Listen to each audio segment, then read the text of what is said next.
This isn't just another podcast. We're crushing the taboos and we're rewriting the rules. It's the space where we normalize women becoming wealthy. If you're done playing small and ready to become the CEO of your life and the architect of your future, then my girl, you're in the right room.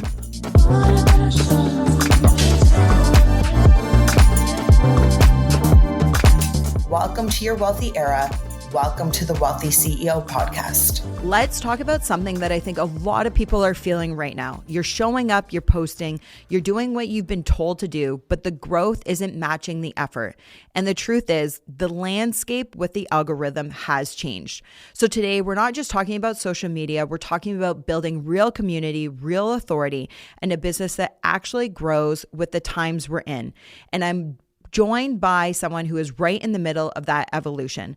Kristina Bartold is the co-founder of the Social Snippet and High Vibe Women, where she helps entrepreneurs and small business owners grow their communities through social media, podcasting, and in-person events that actually create connection and conversion.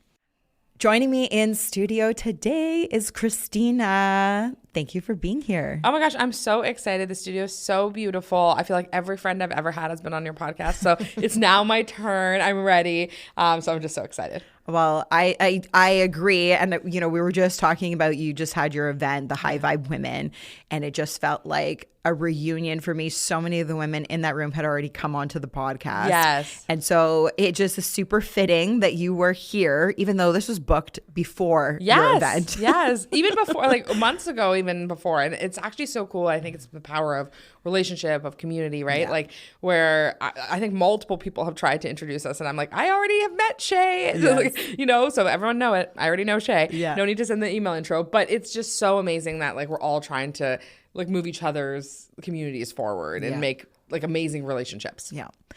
So I'm really excited to dive into this topic today with you around community, the human element, touch, because we have been on this roller coaster ride of Instagram filters and then no makeup to using AI, and now people want raw, they want real, and in-person events coming out of COVID where it was like we were all stuck on like 80 hours a week of Zoom calls and like, you know, you're blind because you've been at a screen.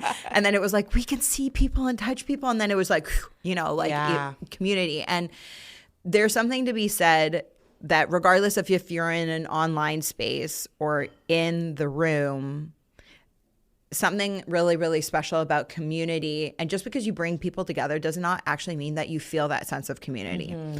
And I'd love to tap into your secret around when you think of creating a room, be it online or in person, what is most important to foster that vibe where you're like, you feel that energy, you feel that connection in a room? Yeah, such a good question. That's juicy right from the get-go. I love it, Shae. So for me, I think all of it stems from like a generous spirit. So I talk about this all the time and about this like idea, it's a biblical thing, but like the cheerful giver kind of thing where that's always been something that me and Maria in particular, my business partner Maria, who's amazing and has been my co-founder kind of in both ventures, we both have always believed of like, give. Like, you know, obviously as women, that's like kind of our nature, but how can we just show up in like such generosity for people and try to like move the needle for people? And I think that energy was really what scaled our business to 7 figures. Our marketing agency, the Social Snippet, it's how we live and we eat, is the Social Snippet, even though we're building High Vibe Women at the same time right now. But a big piece of the Social Snippet was we really just wanted to pour in so much to business owners and help them grow their communities. And we knew that came from building amazing relationships, going first, being the person to say, hey, I'm noticing that this is something that you need and I want to be the person to make that intro. I actually didn't realize until now that I've been in business as long as I have been that this is actually like a very rare scale. Like people are not always making introductions for people. People aren't always thinking about what's possible for others. And I think that has been the key to us building, I think, such a successful community, both in person and online. The comments we get over and over again when we look at those feedback forums is like, oh, this was great, but like Kristina and Maria show up with so much authenticity. Or I mentioned I needed this and Kristina was the first person to make that introduction for me and she barely knows me. Like, I think that has been kind of the cornerstone of building a good community. And I think that's what's kind of set us apart where there is no gatekeeping. It is really just about moving the needle for each other. And I think as women, that's what we need. Do you feel that everything you just shared is a personality trait, or is that a skill that's acquired? Yeah, I was on a podcast yesterday that asked me a version of this where they were like, has this always been the way you are? And I actually think it is. It's a skill, but I often think it is something you can flex and learn, right? Like, I think it's a mindset piece.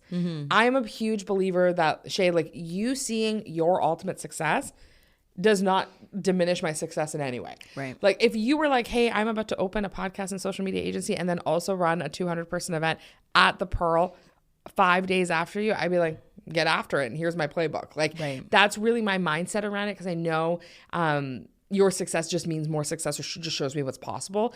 So there is some mindset work that goes behind it. Doesn't mean I don't have scarce days or days where I'm like, oof. But I do think part of it is just innate of like, that's like, I do think Marie and I both just have generous spirits.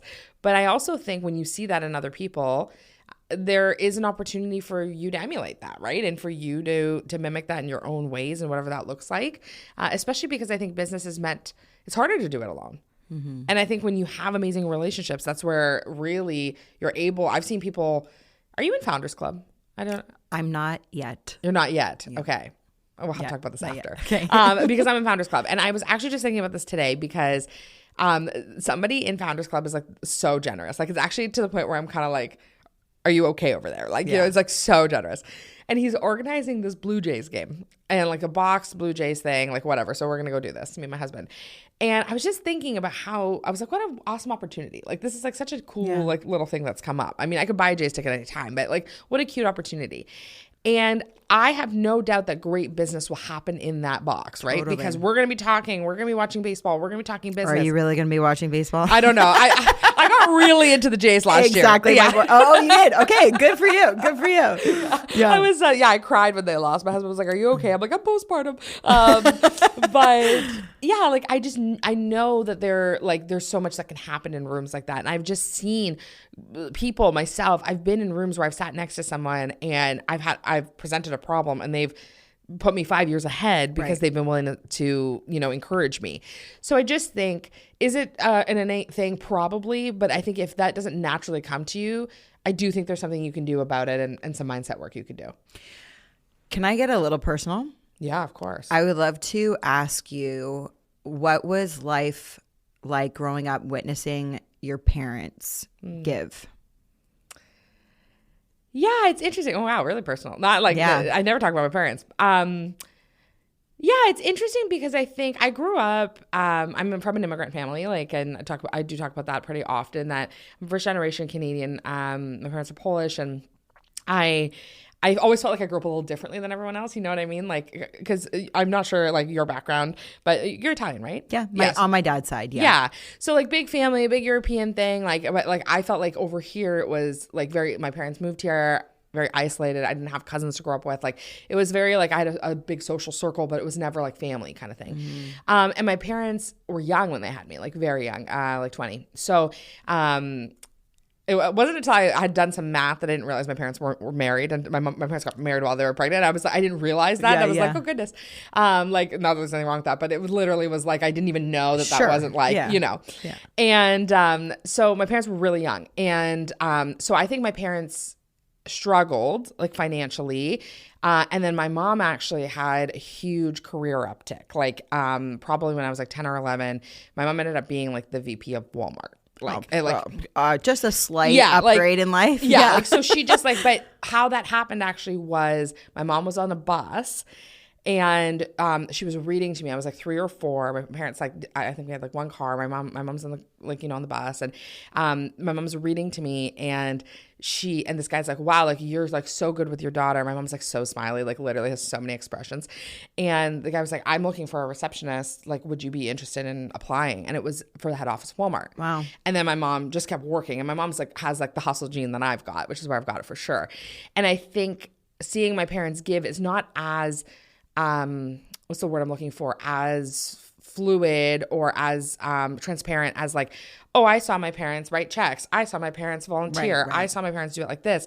But I think my parents wanted such a big life for me that it was like sacrificial for them in so many ways. So it like the give, I think, was to me in a lot of ways where if they didn't have, it was like, my parents like were very honest. Like they took from their RSPs for me to go to university. Right. And I went completely for free. I never asked for, like, I didn't know my parents didn't have money, like until I was older. Yeah. So now my parents are, thriving, and they, like, my mom built such a great career that they've really benefited from. But I think the things that really stand out to me about my childhood are, even when I had the feeling my parents didn't have a ton, like if my father ever saw a homeless person, anything would be given. Like, and there's always a stigma with that, right? Where people are like, oh, don't give, like they're going to use it for drugs, or they're going to use it for whatever.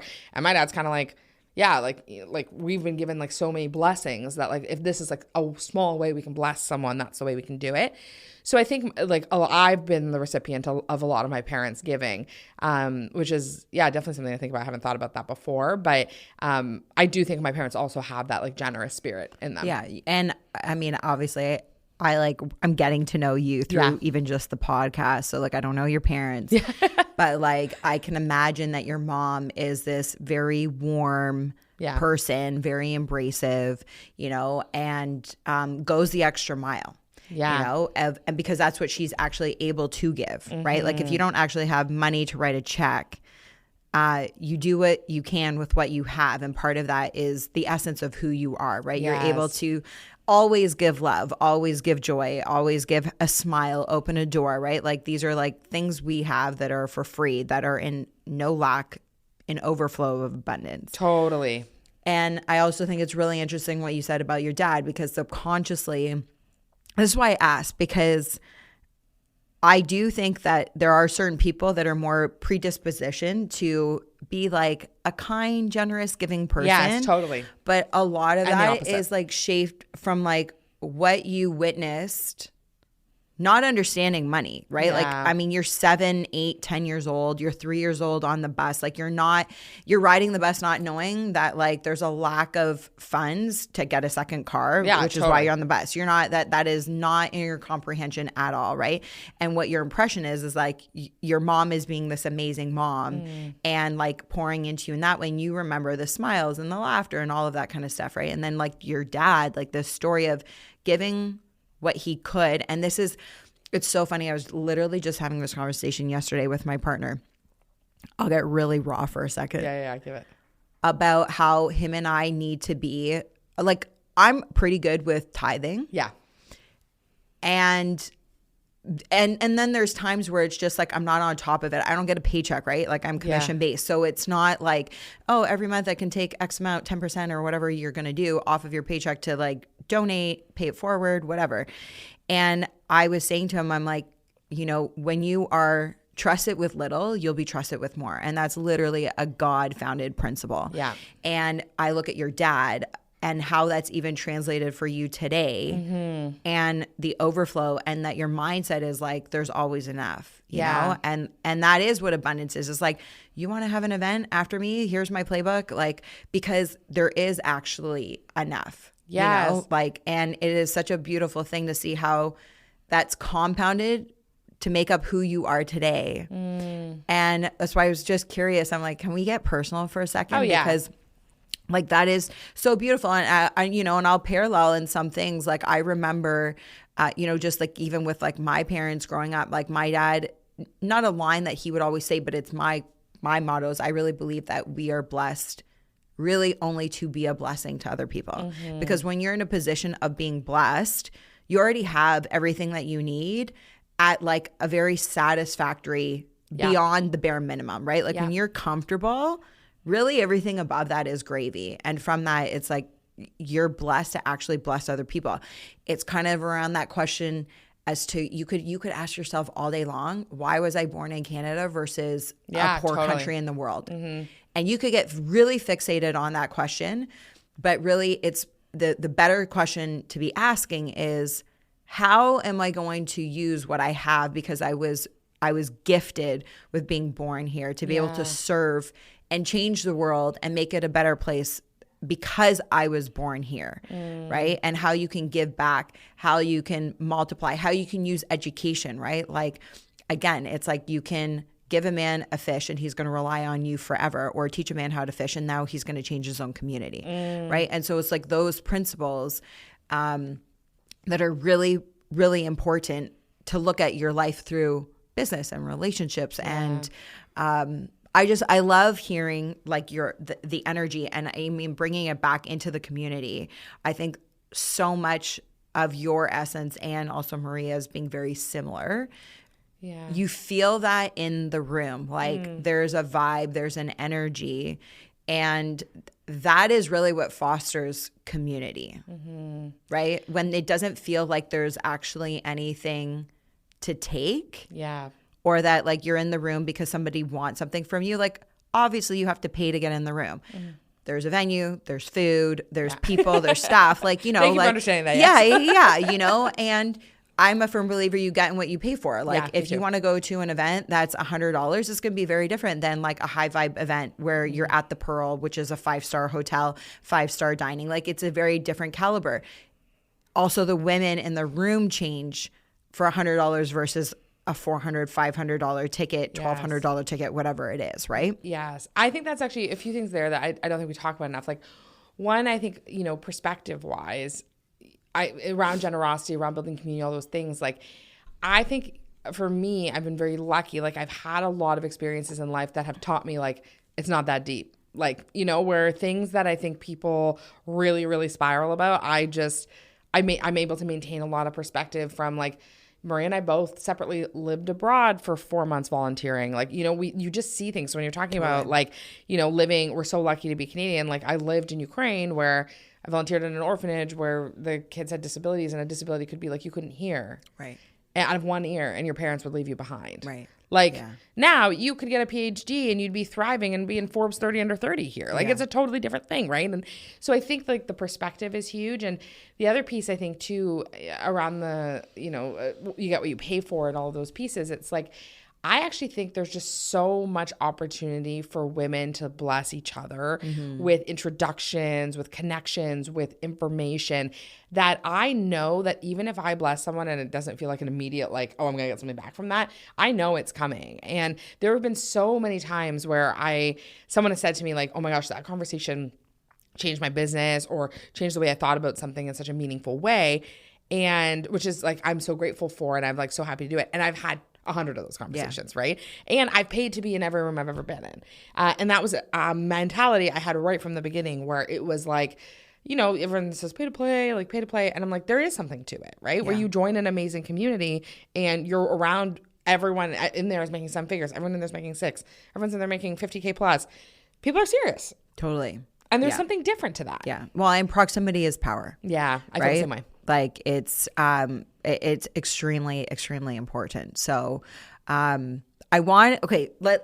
shift a little bit because we have the opportunity to have you on the podcast, and you are one of the co-founders of The Social Snippet. Yeah. Online space, Instagram, podcasting. Yeah. And as we all know, the algorithm, or maybe we don't, but the algorithms are changing all the time. All the time, yeah. And I wanted to ask you, like, if you were to do this all over again today and you didn't have anything except your phone, how would you advise somebody, like, what do people need to know in order to build not just a business in 2026, but I'm going to say like in the online space, especially if you're using Instagram where the algorithm is changing so much? Yeah. So I always talk about Instagram, and I always say I have like an algorithm-proof strategy to Instagram, because I do think, you know, we started Social Snippet 5 years ago. I've like our business has made millions in revenue. We've done a lot of our sales on Instagram. You know, I would probably say I've made 7 figures on Instagram. So why I say that is I'm doing the same things today as I was doing 5 years ago. And what that is building community and having conversations. What people do wrong is they focus on content. They're like, content's king, content's queen. I'm going to post. And then they post and they're not having conversations. They're posting things that don't connect with people. They're posting things that don't resonate. And so it's actually better to post like, you know, 2 or 3 times and it be high quality, like very ideal client focused content than it is for you to just be like, you know, showing up and just randomly posting things. So if I was building a business for the first time in 2026 online, I think what I would focus on is 1, having an offer people actually want. this is a tough one. I mean, everyone needs a realtor. So you're like in the best biz out there. Like, it's like, you know, houses are going and they're leaving. But I have seen so many times with people that we've coached that they actually have offers that no one's going to buy. They're not set up well, or it's an offer they think that they want, but other people won't. It's priced poorly. Like, you know, there's a lot of work that goes into getting an offer right. And so I would say the first thing is making sure you have a slam dunk offer that's an easy sell. And the second is you want to be posting content, stories, things that start conversations. Where you should be spending your time is in the DMs. You should be talking to people. And the more you actually talk to people, how it does influence the actual algorithm is that it tells Instagram, oh, you guys are connected. Right. That person wants to see more of you, right? So I see this all the time. And Shae, you're an example of this too, right? We're recently connected. We start following each other. We chat. You know, before I didn't know you from Adam. Now, I know. I can't go anywhere without hearing your name. Do you know Kristina? You should meet Kristina. You should talk to Kristina. I'll take it. I'll take it. Years in the making. But now it's like when I go on my Instagram, you're one of the people that pops up as one of my bubbles. And because Instagram is like, oh, you guys DM, you know each other, right? We'll probably post a story after this. People are like, cool. Like, and so there is that connection of the algorithm. So what I would really recommend to people is if you're like, hey, I'm getting started, or hey, I'm restarting, or even, hey, I'm not seeing traction. Right. Start talking to people, have conversations, ask people what they want to be seeing from you. And the last piece, and this is like a fitness thing that I've taken from fitness and brought to social media, is success leaves clues. Totally. So when you see something working well, like I know, for example, if I post a story where I provide a screenshot of a sale, it performs better than me just saying, oh, 3 seats left. Right. But if I show, because no one wants to be the first person to buy. Right. They want that social proof. Yeah. So when I say, oh my gosh, 3 left, and look at the Squarespace receipt that someone's purchased this, people are all over it. Yeah. So there is something to that, right? And so looking at those things, I now really I make informed choices about what I post based on the things that I see as successful. So really great advice. I think if I was listening to this and I have an offer, maybe I've been pushing it out there, maybe I haven't, but how do you advise to test it to see if what your offer is actually what your audience wants? Yeah. I not to be self-promotional, I do have an awesome podcast. I'll send this to you on my podcast. That's called Creating Winning Offers, because I love that. Well, we'll link it into this episode for sure. So if you're tuning in, this is the prelude to the real deal. There are so many ways to test offers. And I think that people go about it the wrong way, where they really think, okay, I like doing this, and so everyone's going to want this from me. But really what we have to focus on is, do people want this from you? Is this something people are asking you for? So I use this example all the time. I was working with somebody once, coaching them, and they wanted to be a hydration coach. This is where I was like, interesting. There's a coach for everything. There literally is. Like you can be coached on anything. So she's a hydration coach, and she was like, okay, I really want to remind people to drink water. I'm like, oh, okay, this is important. This is an important bodily function. And she was like, I made this 50-page guide that teaches people how to drink water, like what they should be doing with their water, blah, blah, blah, blah. And I was like, okay, so someone who can't drink a glass of water, can't remember the glass of water, is not going to remember the 50-page guide. Totally. So it's really just thinking about your ideal client and what actually really, really serves them. So like we have a freebie that's like a podcast titling freebie. We help people come up with concepts for their podcast. It's not just a PDF. What's helpful with it is we actually have a custom GPT in there where you could use it to help you actually come up with real titles. Right. So I'm actually, whenever I come up with any kind of offer, free or otherwise, I'm like, how will somebody use this, and are they in the right frame to use it? The best thing you can do when you're creating an offer is test it. And one of the things I love doing is running a beta. Especially if it's like an online offer or like a coaching offer or something like that. You wouldn't beta sell a house. But you'd be surprised, actually. We test the market. Sellers have certain wants that don't necessarily match the market. Yes. And we do the strategy, not to pivot off of this, but like sometimes we'll say, okay, let's try it for 45 days. Let's test the market, beta it. Yes. And come up with a comprehensive strategy on the backside that if we have no response, no offers, no showings, then what are we going to do? Yeah. Because the market is going to watch you come on and then come off with this adjustment in price, right? So you're like, we do beta in some ways, but you're like, if no one buys this house, will you finally listen to me? Kind of. Yes. Yeah. Kind of. Yeah. Sorry, keep going. No, so what I would say is testing your offers is a great way to do it with a beta, which is where you would maybe take a small group, you'd take them at a discounted rate, and you would lead them through your program, really with the opportunity to get testimonials. So this is a way for you to test it. So we used to run a beta. We used to have a class or a course that we ran for like a year. We tried to run this like social media course where we taught people, like we took people from like, I do not know how to post to mavens. Like they could have like outdone us by the end. And we priced at $9.97. We're like, this is a slam dunk. And like no one would buy it. Like no one ever. And then we did a $4.97 and we're like, okay guys, like this is really a steal. People still not buying it. Because someone who can't post on social media probably can't afford a $9.97 course, and probably isn't at a point where they're even going to invest $4.97. Right. So when we did it at $1.97, we made it a huge group that had a different feeling. Right. But then what we did was, okay, we were like, it has to have less of us in it. But part of it, of the allure to it, is the access. So how do we make this a group program? How do we do this? How do we take out this one-on-one offer? Like you're always testing.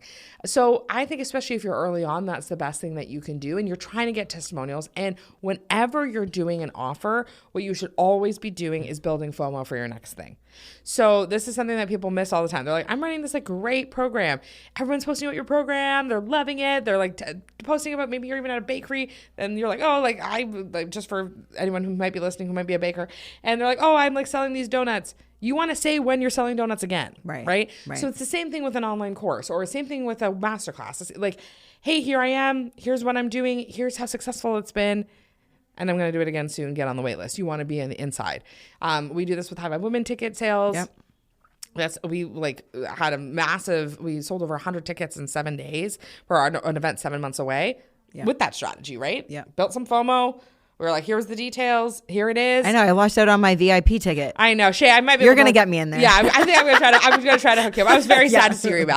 Yeah, the FOMO is real. I'm like, oh, I don't get in VIP. Shae, you were so sweet. You're like, I will be there as a VIP. I was like, yeah.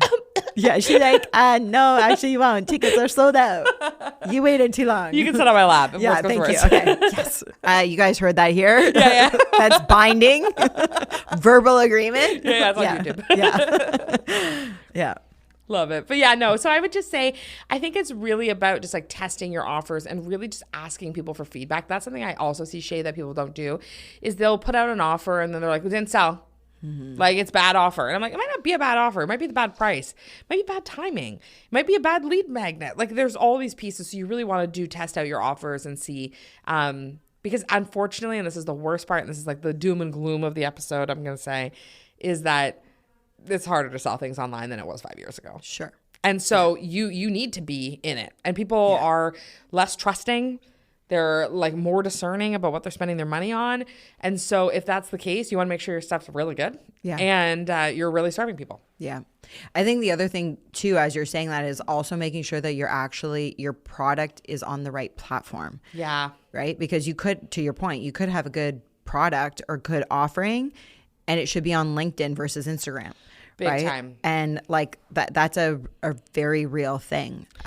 Yeah, we see this all the time. I always say when you're about to start selling something or you're about to build a business, you want to party where your people are. Totally. And so it's like for some people, like my people are not on TikTok. Yeah. Like I wish they were. Like they are, but they're scrolling asking about, baked feta. Like they're not asking about like social media. Good. Yeah.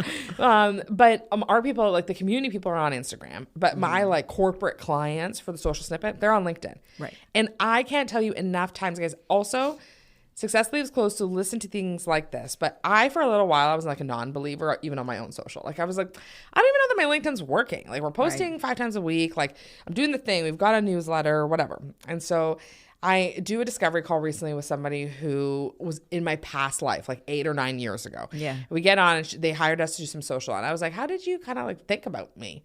She's like, you're on LinkedIn constantly. You're top of mind because you're always there, right? Totally. So sometimes you're also building the narrative, even if people aren't making the step right away. Mm-hmm. So yeah, I would just keep showing up, being authentic, and really just refining your offers over and over again.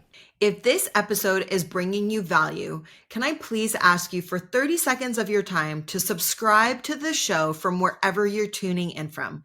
Leave a review and share this episode. This is how we amplify the message, we grow the show, and we multiply the impact for women. What do you say to the mindset piece? Because and I talk about this a lot, especially like even in real estate, right? Or if you are a door knocker, which I've never been that. That's not my thing, but it is a really good exercise to embrace rejection, to embrace the no's.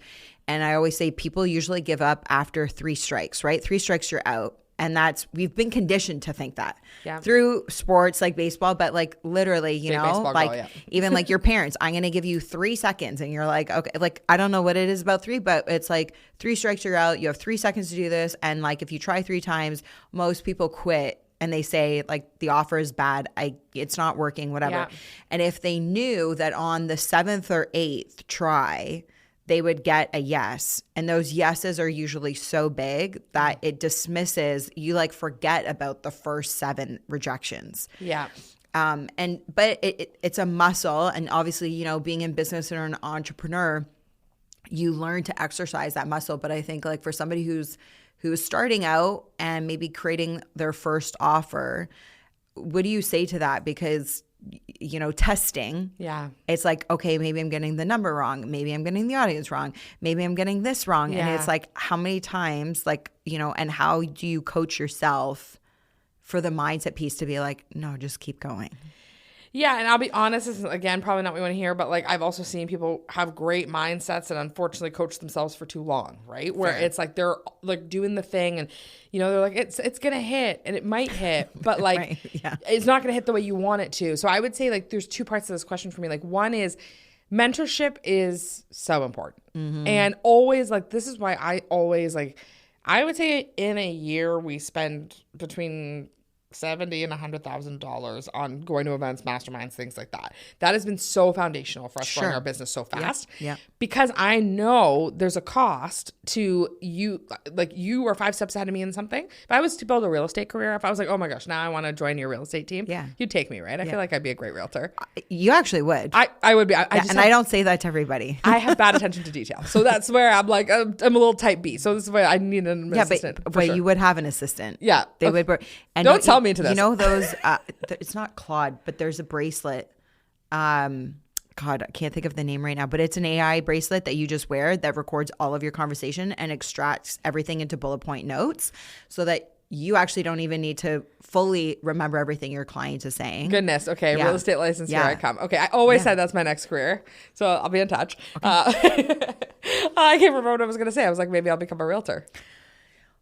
You were saying that somebody else is always 5 steps ahead of you in something. So if I was going to become a realtor, you're so much fun. We keep losing my track of thought. But if I was to become a realtor, I would invest with you, right? Like I would go to you and I'd say, hey, I know we have mutual connection with Share Gets, like, Share coaches realtor. I would go and I would say, hey, I'm looking to invest. I don't know anything about this. And I want to know how you did this. And like, I'm willing to put forward a little bit of money because I do think that time that you're going to spend being like, oh, I'm going to figure out how to do this. I'm going to figure out how to do that. It's just, it's well worth it usually to find. And there's so many people you can invest in. So find people that you trust. But I think the mindset piece, it's like you need to look at the stories like Canva and like the stories like Airbnb and stuff where the people were like, no chance, like no way. And then they are on a rocket ship. And of course, like, that's the exception, not the rule. But I use those stories when I'm feeling, worried about something, or even for me, like I'll just be transparent. Like my industry, like marketing changes all the time. Totally. Right. And when AI came out, I was like, oh, perfect. Like, well, we need to write ever again. Like, will people need video editors? And we've learned, yes, like to all of these things. But at this point, I know things can change. And so I maintain the perspective that, I think that like failing is part of the game. And good successes, no good success story starts with, I started and it was an absolute slam dunk from the beginning. And look at my billions. Like, not at all. No, it's not a good book. No one wants to read that one. But even I think I look to others as proof of what's possible, not as competition, which, full circle. But so even for me, it's like, as we're growing High Vibe Women, I've paid for mentorship from the girls who run Create and Cultivate in the States, right? Like, and they've become close friends. I'm an investor in Jacqueline's company. Like, and I'm proud to invest in that way, totally, right? Because it's a great way to really learn. But I just see them as proof of what's possible. Totally. And so I think just looking to those examples is really key. Yeah. And, have talked about this a few times on the podcast and in different ways, that even if you don't have the funds right now to physically invest in a one-on-one mentor, there has never been a more opportune time than right now to be able to absorb and have mentorship from people that they don't even know that they're mentoring you. Totally. And also reading. Like, if any millionaires and multimillionaires and billionaires that you speak to, they will tell you to read, read, read, and read. These guys read so many books. Yeah. They're so freaking busy. And yet they still, like, I was just listening to one of the podcasts on the School of Hard Knocks. I love it. Like, even that right there, if you have no money, you should just binge watch all of that. The proximity of power that you have for free. Yes. Yeah, totally. To gain insight into some of these guys, even myself, like, it's one of the few podcasts that I actually listen to, because I know on every single one, I'm going to walk away with something where it's like, oh, that was awesome. I needed that reminder that I'm on the right track. I say things like that. Great. I'm not in the B club yet, but like, I'm on my way. Like, we were watching one last night, and I said to my partner, I'm like, you see, I'm like, I say that. I'm like, okay, I'm on the right track. Yes. And so there's really like no excuse zone. Yeah. For not being able to have that mentorship.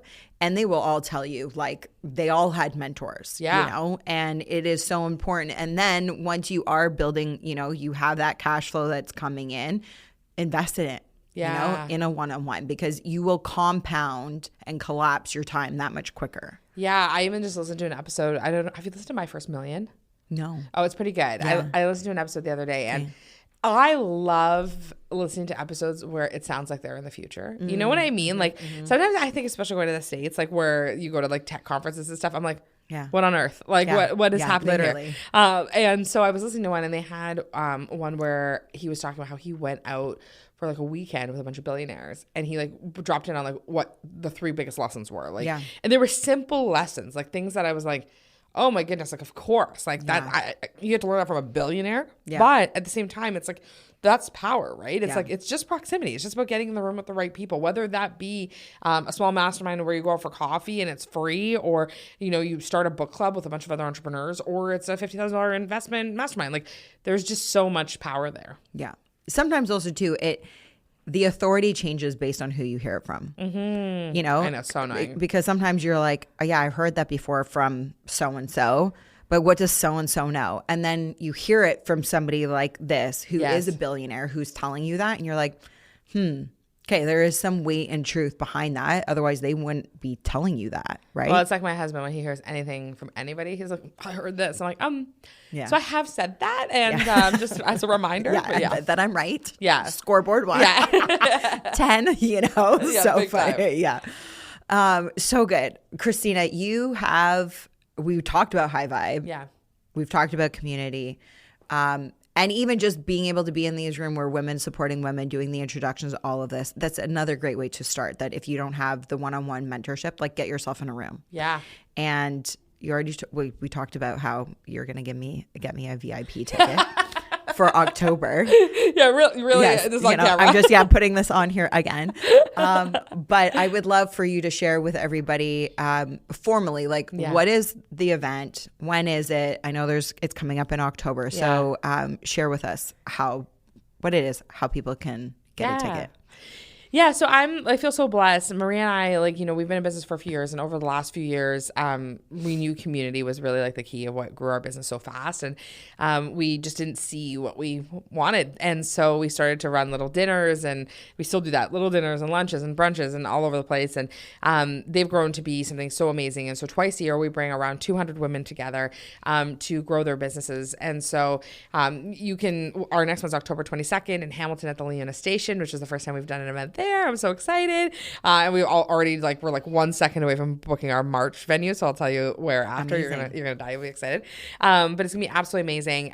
So on October 22nd, you can expect panels, you can expect live podcast rooms, you can expect some amazing keynote speakers that we're gonna be announcing shortly. But really the most impressive thing is the women you'll be sitting beside. And so we spend all year planning swag, planning activations, like doing the things, but you can sit next to someone who's absolutely gonna change your life and your business business, and you can leave with a business bestie. And so, October 22nd, we'd love to see you there. You can save $50 on your ticket by using the code podcast50.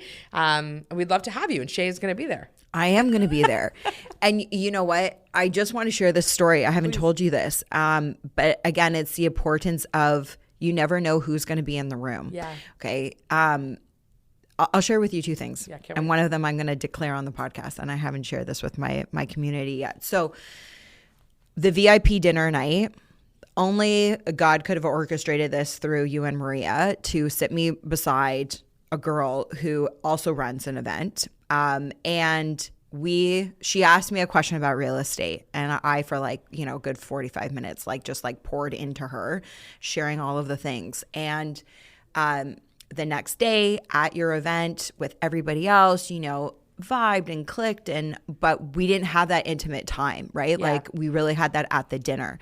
And, she had sent me a voice note post the event, just saying, how great it was to connect and meet. And I sent her a voice note back to say, if I can support you in any way with what you're doing, because she's 10 years younger than me. So I'm like, if there's anything I can do to support your business, I'd be happy to have you come on the podcast, just, again, this is what service is. And when you give without expecting anything in return, just because you can and you should, right? Anyway, she came into the podcast, and after the podcast, we sat down on this couch, and here we have a couch in the studio, if you are listening and not watching. And she asked me to be a speaker at their upcoming event in April. And I said yes. I said, I'm very happy to do that. This event will have at least 500 women. It's in downtown Toronto. And this is what happens when you're in these rooms, right? You never know who you're going to meet and then what it's going to lead to. And in the room, we didn't make a plan for her to come on my podcast. We didn't make a plan in the room for me to be a speaker at her event, but it was through just the connection and, reciprocated gratitude, right? Of just meeting you, you're a great human, love what you're doing. Yeah, absolutely. And so that was one thing that came out. The other thing that came out, which I will say, and it's not Jake, who is a publisher, okay? Another great guy in the room. For years, I've had so many people be like, you need to write a book. You need to write a book. You need to write a book. I never win any of those raffle things in life, but if I won the raffle, okay, just to give you guys a little side note, they were doing a raffle, Kristina and Maria, and if you came up, you had to declare something about the future that you're going to accomplish, hopefully by the next High Vibe Women event. Yeah. So I had already decided, okay, if I win, which I won't, but if I do, I will go up there to say that I am a published author with Jake, and I'm going to write my book. And so just even that, things that you have been sitting on for a while, when you're in rooms like this, sometimes it gives you the push, the nudge, the connection. And Jake and I are still in conversations. I will share a little more with you that offline, but I will just say it is coming. Yay! Get ready. Shae is going to become an author. Yep. And these are just two examples, and I could give you more, So if you are listening, I just highly recommend for you to get your ticket. I don't have an affiliate link, so I'm just telling you, get your ticket. I'm not getting my point is, I'm not making money from saying this. I genuinely think that your event is such a beautiful, powerful, high quality event. And if you're a business owner, it's a no-brainer. It's a tax write-off against your accounting advice here on the Wellthy CEO. I'm telling you, had a call with my accountant today. I write off everything I can, right? Yeah.